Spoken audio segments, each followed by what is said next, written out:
राधे राधे सभी भक्तों को ठाकुर जी की कृपा, राधा रानी की कृपा आप सब पे बनी रहे। जीवन में बहुत सी परेशानियां, बहुत से तकलीफ आते और जाते रहते हैं। कभी भी इंसान को हार नहीं माननी चाहिए। इंसान अगर हार मान जाता है तो उसका समझ लो जीवन वहीं समाप्त हो जाता है। इसलिए प्राणी को कभी भी किसी सुख या दुख से हार नहीं माननी चाहिए और सुख में ज्यादा इतना नहीं उछलना चाहिए कि बस हम ही हम हैं। बाकी सुख में अधिकतर होता क्या है कि मान देना, इंसान एक दूसरे को कम कर देता है। ज्यादा धन, ज्यादा दौलत इंसान की बुद्धि को भ्रमित कर देती है। वो अपने आप को बड़ा मानने लग जाता है, दूसरों को छोटा। तो ऐसा विचार कभी मत लाइए। परमात्मा ने सब बराबर बनाए हैं। ठाकुर जी की कृपा सब पे बनी हुई है बराबर, विशेष रूप से। बस अपने अपने वर्ण के अनुसार इंसान को अपने कर्म करने हैं। जिस वर्ण में जिसकी उत्पत्ति हुई है उसी वर्ण के अनुसार कर्म करे तो वो अपने कर्म का श्रेष्ठ भ्राता बोला जाता है, प्राणी बोला जाता है। शुक्रवार 19 तारीख की अमावस्या है। अपने पितरों का के निमित्त भोजन ब्राह्मण को जरूर कराएं।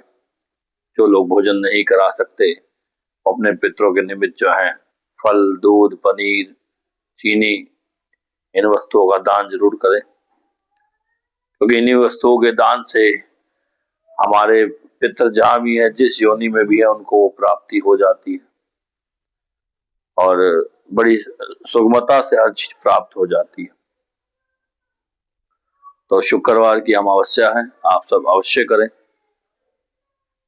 ताकि हमारे पितरों के आशीर्वाद हमारे पर पूरा बना रहे पूर्ण रूप से।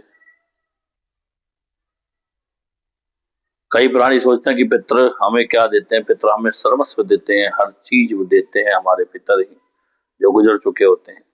कई लोग नहीं करते जानबूझकर। तो देखिए, जैसे जीते जी इंसान को अपने बच्चों से उम्मीदें होती हैं, ऐसे ही गए हुए प्राणी को भी उम्मीदें होती हैं कि हमारे बच्चे जो हैं हमारे ना रहने के बाद हमारी हर एक चीज की संभाल करेंगे।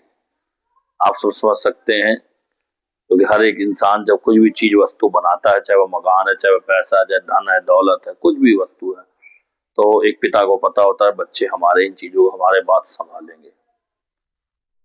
इसमें ये भी जाहिर होता है कि हमारे ही पिता, हमारी माता, हमारे पिता या जो भी गुजरे हमारे घर में, वो हमसे इच्छा भी रखते हैं कि हमारे निमित्त भी वो कुछ दान, धर्म, भोजन, दक्षिणा देंगे। सिर्फ देने में ब्राह्मण दिखाई देता है कि आपने ब्राह्मण को वो दिया, परंतु सत्य बात क्या है? बात ये है कि आपके मन में किसको देने का संकल्प चल रहा था। आपने अपने मन में क्या सोच के दिया है उस ब्राह्मण को, क्योंकि आपने अपने मन में जो भी सोच के दिया है ब्राह्मण को, वो उसी को लगेगा। जैसे ब्राह्मण आपसे कोई संकल्प करवाता, हाथ में जल लेकर, पैसे रखवा कर कि आप संकल्प कीजिए, तो उसमें नाम आपका लिया जाता है। सर्वप्रथम आपका नाम बोला जाता है, आपका गोत्र बोला जाता है, और कराने वाला ब्राह्मण होता है तब वो अपना नाम गोत्र लेता है। तो जिसका नाम और गोत्र है, जिसका धन है, पुण्य उसी को जाता है। तो ये कभी भ्रमित ना होजिए कि आप ब्राह्मण को कुछ दे रहे हैं।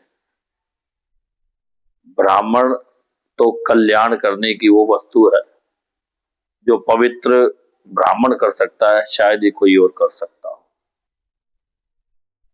ब्राह्मण को नहीं पता आपका पैसा, धन आप कैसा कमा के लाए, अच्छा लाए हैं, बुरा लाए हैं। ब्राह्मण नहीं जानता आपके अच्छे बुरे कर्मों को। ब्राह्मण फिर भी आपके घर की रोटी खाता है, ब्राह्मण फिर भी आपके घर का पानी पीता है, वस्त्र ग्रहण करता है, हर एक चीज लेता है, क्योंकि उसकी जीविका का साधन भी वही है। तो जितनी श्रद्धा से आप देंगे उतनी श्रद्धा से आपको लगेगा फल। जितने श्रद्धा से ब्राह्मण खुश होके जाएगा उतना कई गुना आशीर्वाद देकर जाएगा, और आशीर्वाद की बड़ी विशेषता है। तो अपने पितरों के नियमित अमावस्या जरूर करें, जो 19 तारीख शुक्रवार को आ रही है। आपके पितर ही आपके घर की झोली भरते हैं, आपको संतानें देते हैं, और बस आशीर्वाद उनका बहुत विशेष जरूरी है। मैंने हमेशा कहा है पितरों से ही लाभ है। एक बार मेरे पिताजी और हम सब भोजन करने किसी रेस्टोरेंट में गए थे और उस रेस्टोरेंट का बिल मैंने पहली बार दिया था। ये बात मैंने कई बार अपने जजमानों को बताई है।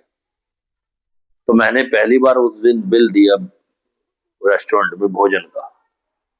जब रेस्टोरेंट से बाहर निकल के आए तो हमारे पिताजी ने बहुत अच्छी बात कही कि मरने के बाद लोग भोजन को परोसते हैं, ब्राह्मण ढूंढते हैं, जीते जी पूजन नहीं करते अपने माँ बाप का। जीते जी क्यों नहीं ऐसे भोजन कराते। सर मात्र कुछ पैसे ही दिए थे मैंने उस दिन एक रेस्टोरेंट में भोजन करने के। मैं, मेरी माता जी, मेरे पिताजी, मेरे बच्चे, सब सब लोग। पर उस दिन पिताजी के मन से इतना अच्छा आशीर्वाद मुझे मिला।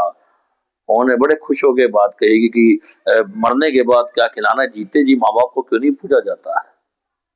तो इसलिए ध्यान रखें, जिनके माँ बाप जिंदा है ना, मेरे तो पिताजी अब नहीं है, जिनके माँ बाप जिंदा है या दोनों में से एक भी जिनका जिंदा है, उनकी खूब सेवा कीजिए और बाकी अपने पितरों के निमित्त जरूर दान कीजिए, क्योंकि वही पितर जो गुजर चुके हैं वो हमें ही धन दौलत, गाड़ी बंगला मकान ये सब कुछ दे गए हैं। जो लाखों करोड़ों रुपए की संपत्ति है वो हमने नहीं खड़ी करी, हमारे पिताजी ने वो खड़ी करी है। तो इतना तो हमारी भी हस्ती है कि महीने में एक बार हम अपने पितरों के निमित्त भोजन करा दें, अच्छी सी दक्षिणा ब्राह्मणों को देकर, वस्त्र कपड़ा फल फ्रूट जो दे सकें अपने पितरों के निमित्त दें और देखें फिर फल कितना लगता है आप लोगों को। मैं तो कहता हूँ 2 बार देना चाहिए। लोग अमावस्या पे देते हैं, मैं कहता हूँ जिस तिथि में वो गुजरे हैं उसमें आप अंधेरे पक्ष की तिथि देखें, चाहे चाहे कोई शुक्ल पक्ष में गुजरा है, चांद्रे पक्ष में गुजरा हो, पंचमी को मान लीजिए कोई पंचमी गुजरा चांद्रे पक्ष में, परंतु मैं कहूंगा आपको कृष्ण पक्ष की जो उनकी खुद की तिथि है, कृष्ण पक्ष की पंचमी तिथि को भी दीजिए और अमावस्या पे भी कीजिए। कोई महीने में 2 बार अगर करके देखे तो अपने काम धंधे में आप कितना फर्क देखेंगे, अपने घर में कितनी शांति देखेंगे, अपने घर में अपने बीवी बच्चों के मुख में कितनी खुशी देखेंगे, ये आप खुद देख लेंगे। खुद आपको पता लग जाएगा कितने रुके हुए काम आपके बनने लग जाएंगे अगर आप महीने में 2 बार करते हैं। फिलहाल तो प्राणी एक बार भी अमावस्या ढंग से नहीं करता, परंतु जो लोग कर रहे हैं उनको बहुत बढ़िया है, उनके लिए मैं तारीफ करूंगा जो कर रहे हैं। और अगर किसी को अधिक चाहिए तो अधिक देने की कृपा कीजिए अपने पितरों को, या अपने अपने पितरों के निमित्त देना है, ना कि ब्राह्मण को किसी। तो जो कीजिएगा श्रद्धा से कीजिएगा ताकि लाभ आप ही को प्राप्त हो। राधे राधे।